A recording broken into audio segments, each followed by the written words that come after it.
Assalamualaikum warahmatullahi wabarakatuh. Di sini kami dari kelompok 4 beranggotakan saya sendiri Umi Mufidah dan rekan saya Vinka Nadelia Teresia. Di sini kami akan mempresentasikan hasil diskusi kami mengenai mekanisme evolusi di alam. Yang pertama itu ada materi mengenai mekanisme evolusi di alam dengan poin-poinnya pengertian evolusi dan juga konteks sejarah dari kehidupan dan gagasan Darwin yang akan dijelaskan oleh saya sendiri. Yang pertama itu ada mekanisme evolusi di alam, di mana mekanisme evolusi merupakan penjelasan peristiwa evolusi yang dapat disebabkan oleh adanya pandangan Darwin tentang kehidupan, mutasi gen, seleksi alam pada suatu populasi, asal kehidupan, dan sejarah kehidupan di bumi. Evolusi didefinisikan sebagai penurunan dengan modifikasi suatu frasa yang digunakan oleh Darwin dalam mengajukan gagasan bahwa banyak spesies di bumi merupakan keturunan dari spesies yang berbeda dari spesies yang ada saat ini. Mutasi gen adalah perubahan permanen dalam urutan DNA yang membentuk gen, sehingga urutannya berbeda dari apa yang ditemukan pada kebanyakan orang. Selanjutnya itu ada poin A mengenai pengertian evolusi, di mana evolusi atau evolution sebagai penurunan dengan modifikasi suatu frasa yang digunakan oleh Darwin dalam mengajukan gagasan bahwa banyak spesies di bumi merupakan keturunan dari spesies yang berbeda dari spesies yang ada saat ini atau perubahan komposisi genetik suatu populasi dari generasi ke generasi. Selanjutnya poin B yaitu konteks sejarah dari kehidupan dan gagasan Darwin. Di mana di sini lama sebelum Darwin lahir, sejumlah filsuf Yunani berpendapat bahwa makhluk hidup bangkit berubah secara bertahap seiring waktu.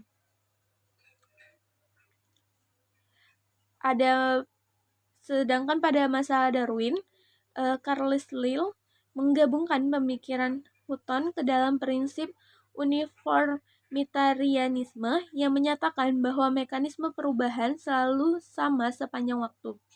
Lyell berpendapat bahwa proses-proses geologi yang sama bekerja pada saat ini maupun di masa lalu dan pada masa laju yang sama.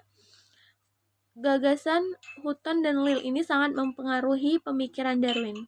Darwin sepakat bahwa jika perubahan geologis merupakan hasil dari kerja yang lambat namun terus-menerus dan bukan dari peristiwa yang mendadak. Pada abad ke-18, sejumlah naturalis, termasuk kakek Darwin, Erasmus Darwin, berpendapat bahwa makhluk hidup berevolusi seiring perubahan lingkungan. Jean-Baptiste Lamarck mengatakan bahwa perubahan evolusi menjelaskan pola pada fosil dan kecocokan organisme dengan lingkungannya. Lamarck juga mengira bahwa evolusi terjadi karena organisme memiliki dorongan bawaan untuk menjadi lebih kompleks. Darwin menolak gagasan ini, namun ia juga menduga bahwa variasi muncul dalam proses evolusi sebagian melalui pewarisan sifat yang diperoleh. Akan tetapi, pemahaman ini telah digugurkan dengan adanya pengetahuan tentang genetika.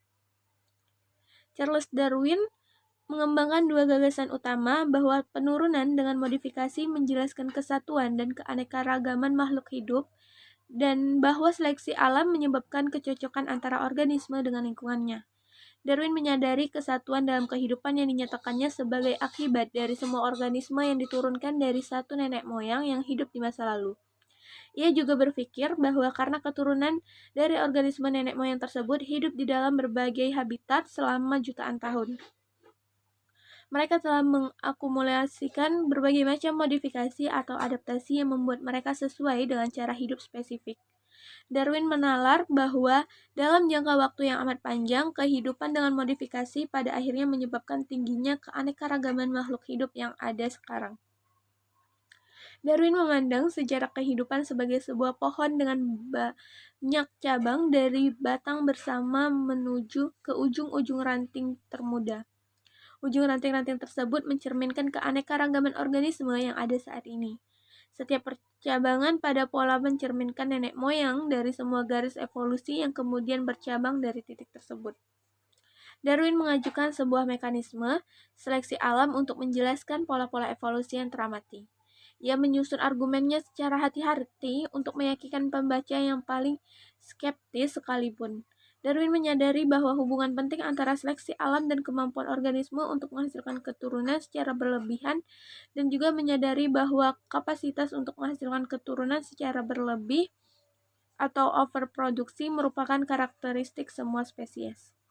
Oleh karena itu, seiring waktu, seleksi alam yang disebabkan oleh faktor-faktor spesies seperti predator, kekurangan makanan, atau kondisi fisik yang tak bersahabat dapat meningkatkan presentasi sifat-sifat yang menguntungkan di dalam populasi. Maka seleksi alam dapat mengakibatkan modifikasi penting dari spesies lebih dari ratusan generasi.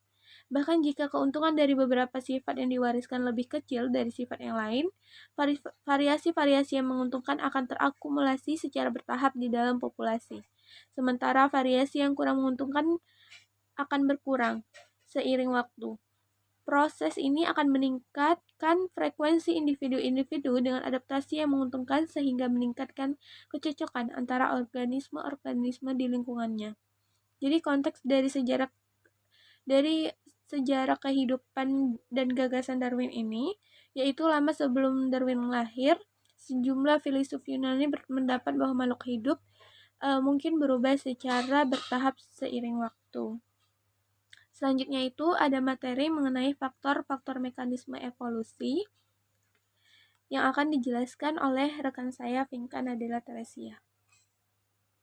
Di sini saya akan menjelaskan faktor-faktor mekanisme evolusi. Yang pertama ada seleksi alam.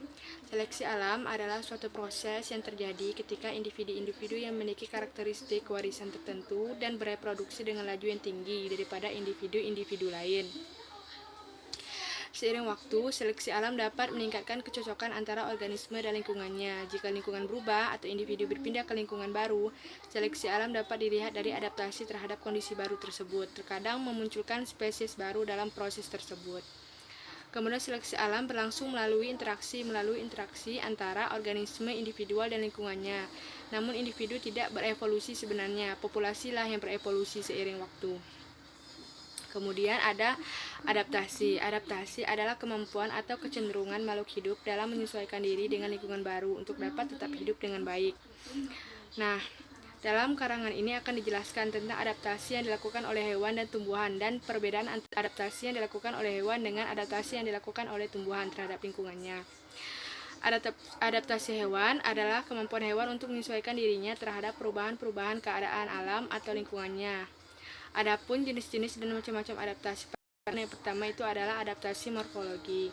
Adaptasi morfologi adalah penyesuaian pada organ tubuh yang disesuaikan dengan kebutuhan organisme hidup. Misalnya seperti gigi singa, harimau, cheetah, macan yang runcing dan tajam untuk makan daging. Sedangkan pada gigi sapi, kambing, kerbau, biri-biri, domba tidak runcing dan tajam karena giginya lebih banyak dipakai untuk memotong rumput atau daun dan untuk mengunyah makanan. Kemudian adaptasi fisiologi. Adaptasi fisiologi adalah penyesuaian yang dipengaruhi oleh lingkungan sekitar yang menyebabkan adanya penyesuaian pada alat-alat tubuh untuk mempertahankan hidup dengan baik. Contoh pada unta yang punya kantung air di punuknya untuk menyimpan air agar tahan tidak minum di padang pasir dalam jangka waktu yang lama. Serta pada anjing laut yang memiliki lapisan lemak yang tebal untuk bertahan di daerah dingin. Kemudian adaptasi tingkah laku. Adaptasi tingkah laku adalah penyesuaian makhluk hidup pada tingkah laku atau perilaku terhadap lingkungan berupa kemampuan hewan untuk merubah warna kulit tubuhnya sesuai dengan lingkungan sekitar sehingga kurang dapat terlihat. Kemampuannya hanya bisa dilakukan oleh beberapa hewan seperti cumi-cumi, sotong, dan bunglon. Kemudian adaptasi tumbuhan. Adaptasi tumbuhan adalah penyesuaian diri yang dilakukan oleh tumbuhan terhadap lingkungan yang baru, baik perubahan fisiologis maupun morfologis, dan proses penyesuaian ini berjalan lambat dan sangat bergantung kepada kondisi lingkungan barunya. Dalam proses adaptasi, tumbuhan melalui berbagai tahapan, yaitu pertama tahap aklimatisasi, yaitu tahap di mana tumbuhan berusaha keras untuk dapat mempertahankan hidup di tempat baru dengan mengubah kemampuan fisiologis dan atau morfologi dalam menyesuaikan diri dengan lingkungan baru. Kemudian ada tahap naturalisasi atau tahap di mana tumbuhan telah mampu menyesuaikan dirinya dengan faktor lingkungan dan terus berusaha untuk menyempurnakan proses adaptasinya ke arah yang positif. Kemudian tahap domestikasi, tahap di mana proses adaptasi tumbuhan sudah dapat menyesuaikan diri dengan lingkungannya dan sudah mulai dapat menjalankan kehidupannya untuk melewati siklus hidupnya dengan baik. Kemudian hanyutan genetika. Hanyutan genetika merupakan proses kebetulan atau proses tak terduga yang dapat menyebabkan frekuensi alel berfluktuasi secara tak terduga dari satu generasi ke generasi berikutnya, terutama dalam populasi yang kecil. Pertama, ada efek hanyutan genetik. Hanyutan genetika signifikan pada populasi kecil. Kemudian, hanyutan genetika dapat menyebabkan frekuensi alel berubah secara acak. Dan hanyutan genetika dapat menyebabkan variasi genetik dalam populasi. Kemudian, hanyutan genetika dapat menyebabkan alel-alel berbahaya menjadi tetap. Kemudian, variasi evolusi. Variasi fenotip yang substansial pada sebuah populasi diakibatkan oleh perbedaan genotipnya. Sintesis evolusioner modern mendefinisikan evolusi sebagai perubahan dari waktu ke waktu pada variasi genetika. Variasi berasal dari mutasi bahan genetika, migrasi antar populasi, dan perubahan susunan gen melalui reproduksi seksual. Walaupun terdapat variasi yang terjadi secara terus-menerus melalui proses-proses, kebanyakan genom spesies adalah identik pada seluruh individu spesies tersebut. Namun, bahkan perubahan kecil pada gen dapat mengakibatkan perubahan yang dramatis. Karena simpanse dan manusia hanya berbeda pada 5% genomnya. Kemudian pertama ada mutasi gen. Mutasi gen, setiap sel makhluk hidup dapat mengalami mutasi setiap saat, tetapi tidak semua mutasi dapat diwariskan pada keturunannya.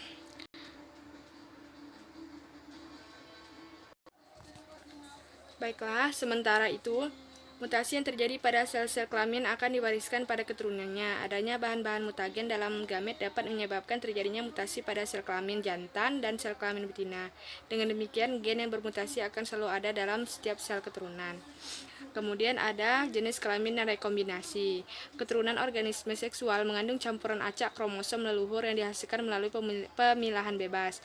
Pada proses rekombinasi genetik terkait, organisme seksual juga dapat bertukar ganti DNA antara dua kromosom yang sama. Rekombinasi dan pemilihan ulang tidak mengubahkan frekuensi alel, namun mengubah alel mana yang diasosiasikan satu sama lainnya.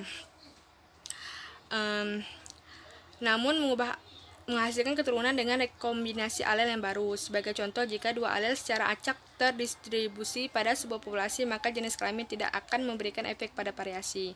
Kemudian ada genetika populasi. Genetika populasi,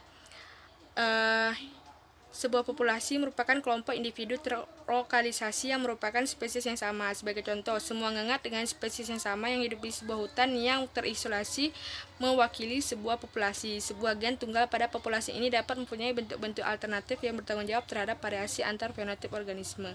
Contohnya adalah gen yang bertanggung jawab terhadap warna ngengat, mempunyai dua alel hitam dan putih. Lungkang gen merupakan keseluruhan sel alel pada sebuah populasi tunggal, sehingga tiap alel muncul pada lungkang gen beberapa kali. Baiklah, itu saja yang dapat saya jelaskan. Terima kasih. Sekian presentasi dari kelompok kami, terlebih dan kurang saya mohon maaf. Wabillahi taufiq wal hidayah. Wassalamualaikum warahmatullahi wabarakatuh.